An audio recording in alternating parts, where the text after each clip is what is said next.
여러분 안녕하십니까? 이 사하구에 있는 홍티포구의 오염이 갈수록 심각해지고 있습니다. 수질도 문제지만 최근엔 바닥 토양까지 오염됐다는 지적이 나오고 있는데요. 어민들은 피해를 호소하고 있지만 상황은 나아지지 않고 있습니다. 오염이 심각한 홍티마을을 류재민 기자가 가봤습니다. 무지개공단 중심에 위치한 홍티포구. 녹조가 낀 듯 수면이 뿌였습니다. 한눈에 봐도 인접한 낙동강 본류 색깔과 확연히 차이가 납니다. 주변에서 흘러들어온 오염물질 때문에 물이 오염된 겁니다. 이곳에선 90명의 어민들이 고기잡이로 생계를 유지하고 있는데요. 오염된 물 때문에 너나 할 것 없이 피해를 호소하고 있습니다. 비가 오는 날엔 더 심각합니다. 주변이 온통 기름띠로 가득한가 하면 물이 황토를 뿌린 것처럼 흑갈색으로 변하기도 합니다. 배 이곳저곳이 녹이 슬어 고장나기 일쑤. 열심히 고기를 잡아도 제값을 받긴 힘듭니다. 물이 그만 나쁘니까 고기를 살릴 수가 없어요. 그러면은 조금만 말이지 물칸에 넣으면은 고기 기덩 넘어지갖고. 수질뿐만이 아닙니다.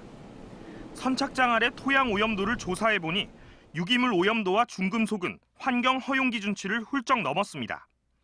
일부는 기준치의 최대 10배가 넘는 것으로 나타났습니다. 어민들과 환경단체는 인근 공장에서 폐수를 무단 방류하고 있다고 주장합니다. 하수 관로를 통해서 공장 내에서 폐수가 나오는 걸로 저희들은 추측하고 있습니다. 중금속에 오염된 물, 또 심지어는 비가 많이 올 때는 기름 성분도 굉장히 많이 나오고 있습니다. 하지만 구청의 말은 다릅니다. 관리 대상인 공장 31곳의 폐수는 폐기물로 수거해 처리하기 때문에 오염원이 아니란 주장입니다. 구청은 오히려 생활 하수를 의심하고 있습니다. 안것까지 배수 설비가 이제 안 돼 있는 사업장들이 많으니까 생활하수 그대로 이제 공기적으로 흘러나오니까 관로 정비가 되지 않으면 이제 계속 그게 반복된다고. 다시 한번 점검에 나서겠다는 사하구청. 그러나 근본적인 개선책은 없고 해마다 땜질식 처방만 반복하고 있어 홍티포구를 터전으로 삼는 어민들은 생계마저 위협받고 있습니다. MBC 뉴스 류재민입니다. 네, 어제 이 시간 수상한 피부과 원장 사건을 보도한 직후 경찰에서도 본격적인 수사에 착수했습니다. 근데 의사도 아닌 사람이 병원에서 수년 동안 의사 행세를 하고 있는데 어떻게 한 번도 적발되지가 않았을까? 당연히 이런 의문이 드는데요. 저희 MBC 취재 결과 무면허 가짜 의사의 불법을 보고도 눈 감아준 실제 의사들이 있었습니다. 송광모 기자가 단독 보도합니다. 부산에서 6년 넘게 피부과 원장 행세를 한 무명 연극 배우 홍 원장. 홍 원장은 지난 2010년 처음 병원 일을 시작했습니다. 한 정형외과가 돈이 되는 성형외과와 피부과를 진료 과목에 넣으면서 병원 잡무를 보라며 홍 씨를 채용한 겁니다. 어깨 너머로 레이저 시술 등을 보던 홍 씨는 무면허 의료 행위를 시작했고 2016년에는 성형외과와 피부과를 진료하는 의원을 직접 차렸습니다. 본인은 의사 면허가 없어 실제 의사 A씨를 데려와 원장으로 앉혔고 이후 진짜 의사들과 함께 거리낌 없이 진료 행위를 하다 의료사고까지 냈습니다. 의사 A씨는 그걸 보고도 자신들이 피해를 입을까 봐 눈을 감아버렸다고 말합니다. 면허가 돼 있어서 자존심이 되는 면허 때문에 그런 건데 못하게 안 하고 시키면 되는데 방법은 출입을 아예 안 나와야 되는데.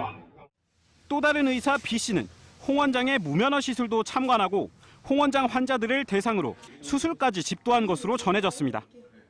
수술 잡히면 데리고 와가지고 수술하고 여자서 돈 빼가지고. 취재진은 의사 B씨를 찾았지만 나는 모르는 일이라 할 말이 없다면서 끝내 취재를 거부했습니다. 2010년 최초로 홍 원장을 병원으로 데려왔던 의사 C씨는 자신이 원장으로 있었으면서도 홍 원장의 무면허, 불법 시술은 몰랐다며 역시 취재에 응하지 않았습니다. 2010년부터 지금까지 홍 원장과 관련됐다는 의혹을 받는 현직 의사는 모두 4명입니다. MBC 뉴스 송광모입니다.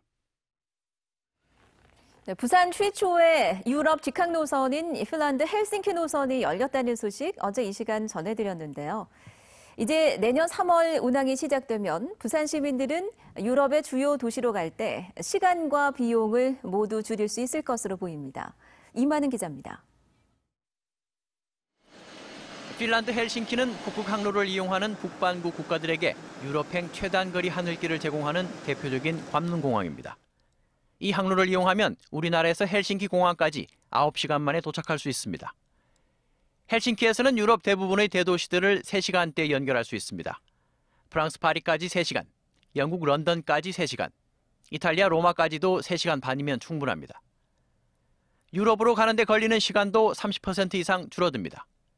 지금까지는 부산에서 인천까지 비행기로 1시간, 인천공항에서 환승 대기시간 최소 2~3시간, 다시 인천에서 헬싱키까지 9시간, 이렇게 최소 12시간에서 13시간 걸리던 것이 부산 헬싱키 직항에서는 9시간 30분으로 서너 시간가량 소요시간이 줄어듭니다. 항공 운임도 줄어듭니다. 유럽 직항이 없는 현재 상황에서 일본 나리타 공항을 경유해 헬싱키로 가는 항공 운임이 150만 원대인데 비해 부산 헬싱키 직항 항공편이 신설되면 운임은 130만 원대로 내려갈 것으로 예상됩니다. 인천공항으로 이동하기 위해 새벽 시간 국내선 비행기를 타거나 심야 버스와 기차를 이용하던 수고도 사라집니다. 향후 이제 남은 것이 미주 노선이 남았습니다. 그래서 미주 노선 중에서 LA 노선을 갖다 집중적으로 이제 시민들의 불편함이 없이 갈 수 있도록 거기에 최선을 다할 계획이 있습니다. 부산 김해공항과 핀란드 헬싱키 직항 노선은 이르면 내년 3월부터 운항을 시작합니다. 비즈니스석을 갖춘 300석 규모의 대형 A350 기종이 주 3회 투입될 예정입니다. MBC 뉴스 이만흥입니다. 문재인 대통령의 최측근인 양정철 민주연구원장이 오늘 부산을 찾았습니다. 자치단체 산하 연구원과 집권여당의 싱크탱크 간 업무 협약을 체결했는데 이런 양 원장의 광폭 행보에 대해서 여러 가지 해석이 나오고 있습니다. 조재형 기자입니다. 수도권과 경남을 거쳐 민주연구원 양정철 원장이 부산을 찾았습니다.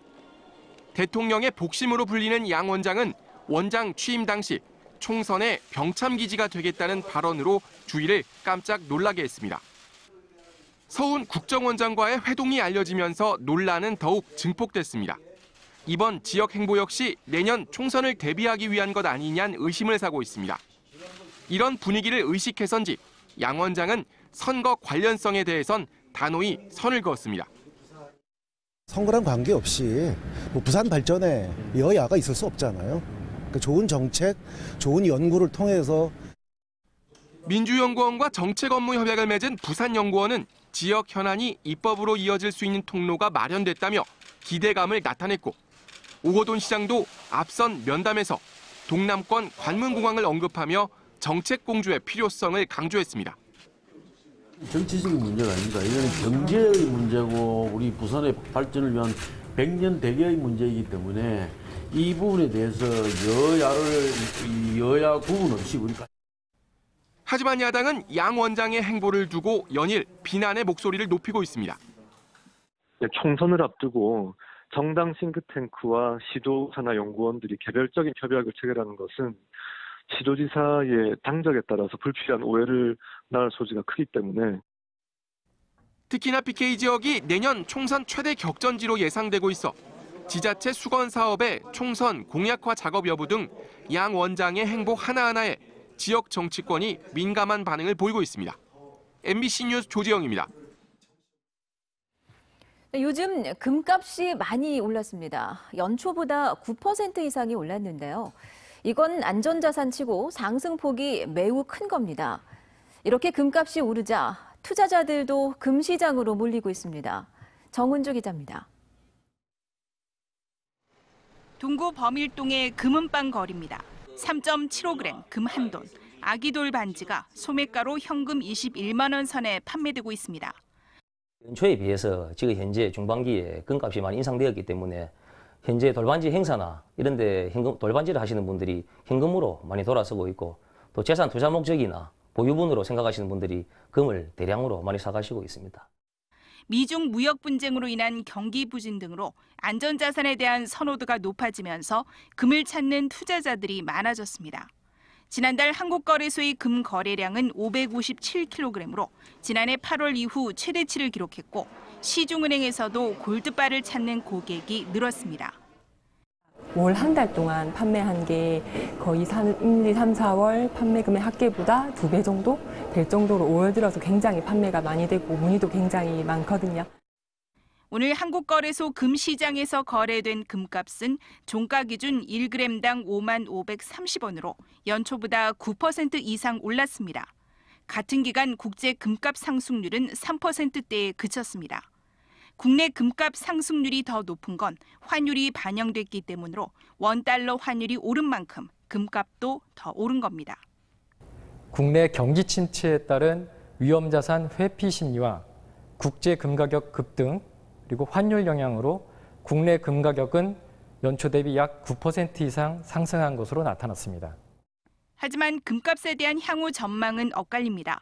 미중 무역 분쟁이 이달 말 열릴 G20 정상회의에서 타결점을 찾을 경우 금값에도 제동이 걸릴 거란 전망과 금리 하락과 달러 약세가 겹치면 추가 상승이 가능할 거란 전망도 함께 나오고 있습니다. MBC 뉴스 정은주입니다. 정치자금법 위반 혐의로 재판에 넘겨진 송인배 전 청와대 정무비서관에 대해 법원이 실형을 선고했습니다.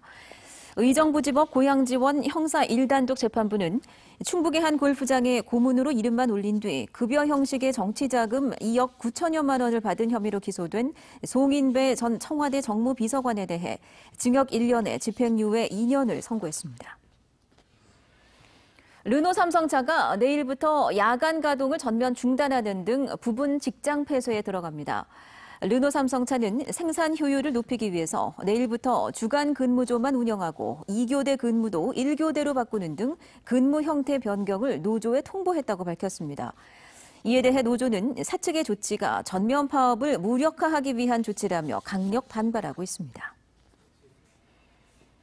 지난 2월 러시아 화물선의 광안대교 충돌 사고로 인한 수리비가 28억 4천만 원으로 잠정 집계됐습니다. 부산시는 사고 선박 선사가 가입한 러시아 현지 보험사와 보상금 협상을 진행 중이라고 밝혔습니다.